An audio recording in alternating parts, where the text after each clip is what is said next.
Welcome back. We begin a new week 11 today. Along with that, we also begin a new module. Last week, we talked about object-oriented applications. We're shifting focus in week 11, and we're going to talk about testing of web applications. There are plenty of web applications that we use in our day-to-day lives, and it's useful to know some basic techniques about testing web applications along with what they are. So throughout this week, we're going to focus on testing of web applications. So here is an overview of what we're going to look at. In this lecture, I will introduce you to relevant aspects of web applications, again, from the point of view of focus of testing. It's not meant to be a comprehensive introduction to web applications and their technologies, but some information that we need to understand common methodologies for testing them is what we're going to see. We'll also look at what are the issues in testing of web applications that we haven't seen now. So far, the techniques that we've seen may not be able to cover testing of web applications because of some specific features, specific issues. What are they? We'll see that. Web applications can be static. It's a very simple HTML file. The same content is shown to everybody again and again. Testing them is very easy. So we'll be done with that in today's lecture itself, in this lecture itself. On the other hand, several web applications are dynamic in nature. They are generated on demand based on what the clients need, and the server generates content that varies based on clients. So when it comes to testing, we split it up into two sides, testing techniques on the client side and testing techniques on the server side. So what is a web application? It's a program written in your favorite programming language. The difference is the program is deployed on the web, on the internet, and it's accessible throughout the world. And to talk to the users, it uses HTML, hypertext markup language, as the user interface. It's a very simple language that if you didn't know already, I request you to look up a bit and understand how to write elementary HTML files as web pages. It's easy to understand as a markup language. So it uses HTML as a web interface, presents itself through a web browser, Chrome, Firefox, Edge, any browser that you want, and is deployed on the web. It accepts requests from clients, users who are using that software, by using the Hypertext Transfer Protocol, HTTP protocol, and it can return responses. For example, Gmail or your IIT Madras online degree email, any email that is accessible on web is a web application, web mails. I might use an online e-commerce retail site for buying something. Amazon is a popular site. I can use BigBasket for buying groceries. If I'm interested in fashion accessories, I use Myntra, and so on. So online retail sales are common examples of web applications. Citibank Online, HDFC Bank Online, SBI Online, banking online pages are common examples of web applications. Wikipedia pages are generated through web applications. Now you know how important they are and how they have surrounded our everyday lives. From the point of view of its architecture, a web application can be thought of as a client-server application following the client-server architecture, where a client runs on a web browser. I access the application or the software through a web browser, and that web browser acts as my client. A user using the software on a particular console at a web browser acts as the client. Requests are sent through the client to the server, and responses are generated as HTML pages back from the server. What are the general characteristics of web software? Web software is typically composed of independent, loosely coupled software components. Don't worry if you don't understand each of these terms. What we mean is several different components are put together to create one comprehensive web software. And all the communication in a web application, irrespective of whether it's used for sales, whether it's used for Wikipedia information generation, whether it's used for giving some other information like web email, or for banking online, anything it is, every communication that happens between the clients and the server is by exchanging messages using the internet. Web application messages always start at the client, go to the server, and come back as HTML pages in terms of server responses. There is some amount of shared memory kind of communication between the clients and the servers. That is what through what we call a session object or a cookie, which you would see often, but that's very restricted. And for a program, we know its normal state is the set of all values of all the variables plus the location counter. It doesn't work like that for a web application. The notion of a state of a web application is very different. Web applications are concurrent in the sense several different clients sitting in several different geographical locations can access the same application online, same time, and they're also distributed. I can access the same application in the English language, and maybe somebody who is more comfortable with their native language can access the same application in their native language. So it's distributed, it's concurrent, geographically different located clients can access the same application. It's usually developed as small components that are put together. And the most difficult thing when it comes to testing of them is that it's just not one kind of technology. Like object-oriented software, it could be Java or C++. Before that, we saw generic things. Here, clients are generated through scripting languages. Server code could be generated through other programming languages. There's a whole set of technologies. If you see here, I've just listed a small set of them. JSP, ASP, Java, Java Beans, JavaScript, both on the client side and on the server side, asynchronous JavaScript, Ajax, PHP, so many different scripting technologies, backend server development technologies, UI rendering technologies, database technologies, all of them come together to create one web application that a user can use.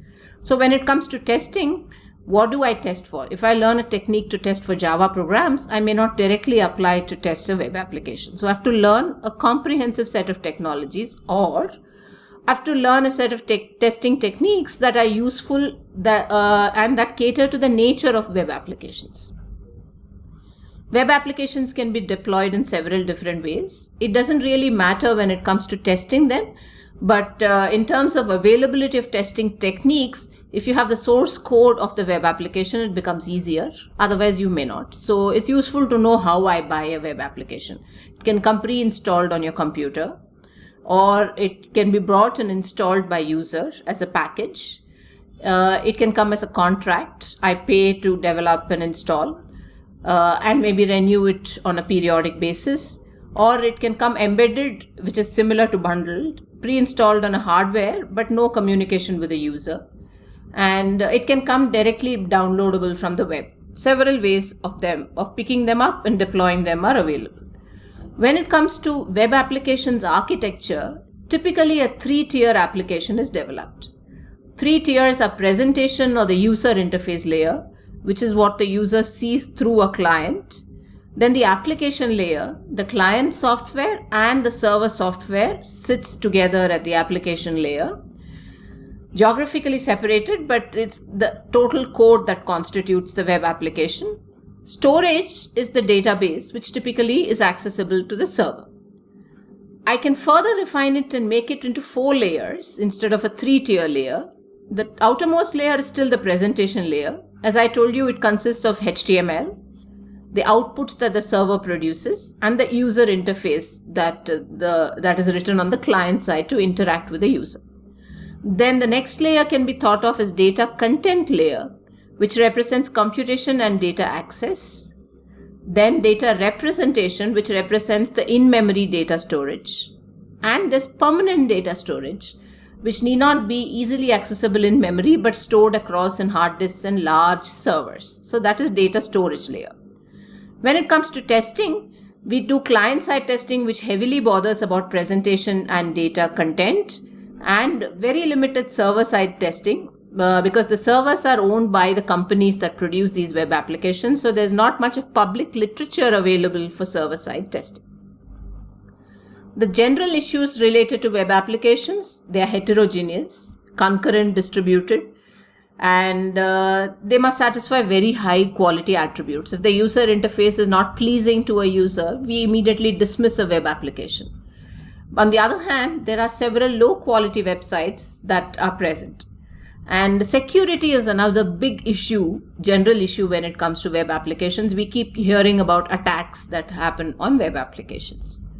Specific problems of web applications: they use HTTP to communicate, and it's a stateless protocol.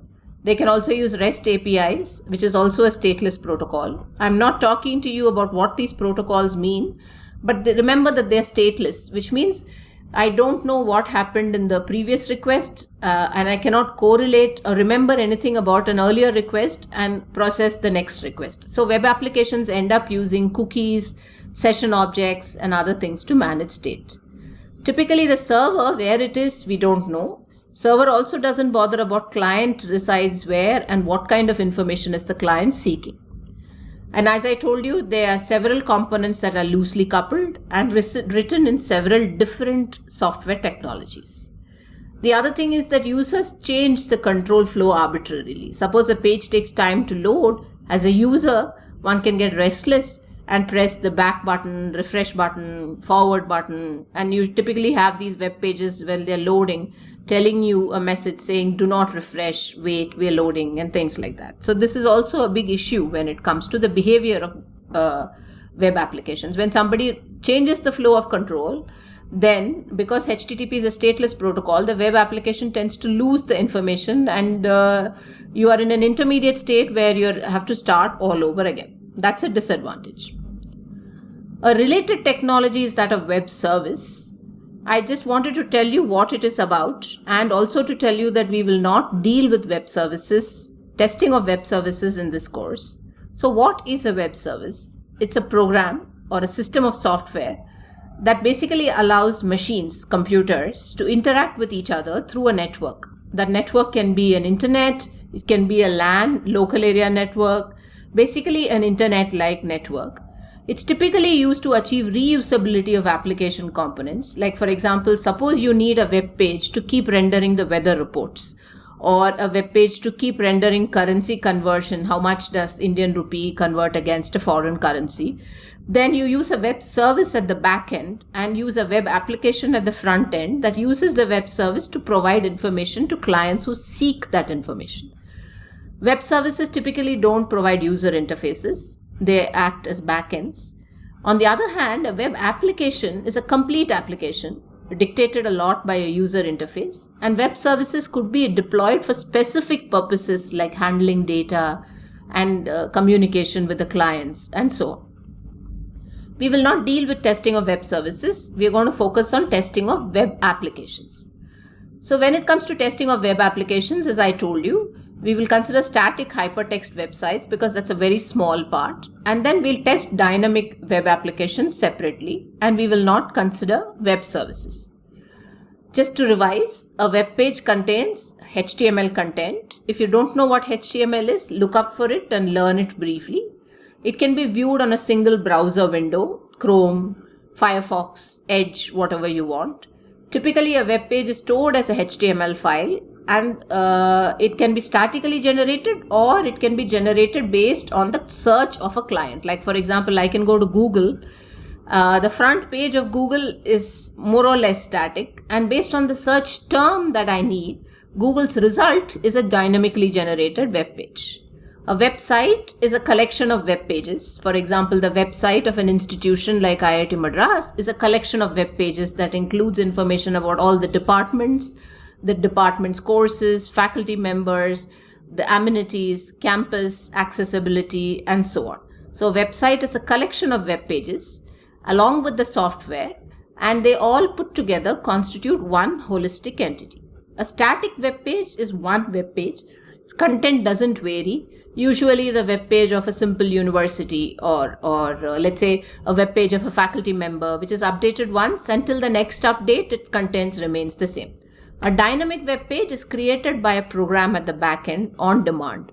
Based on what I ask for, its contents can vary. Like, for example, I could use the IRCTC railway ticket booking system to book for a ticket, And based on my destination, based on the source and the destination of my journey, the trains that are available vary, and the content of that page is dynamically generated by the underlying web software. So web pages are these two kinds. And a test case for a web page, a test case for a program is input and expected outputs. A test case for a web page is basically a sequence of interactions between clients, users, and the server.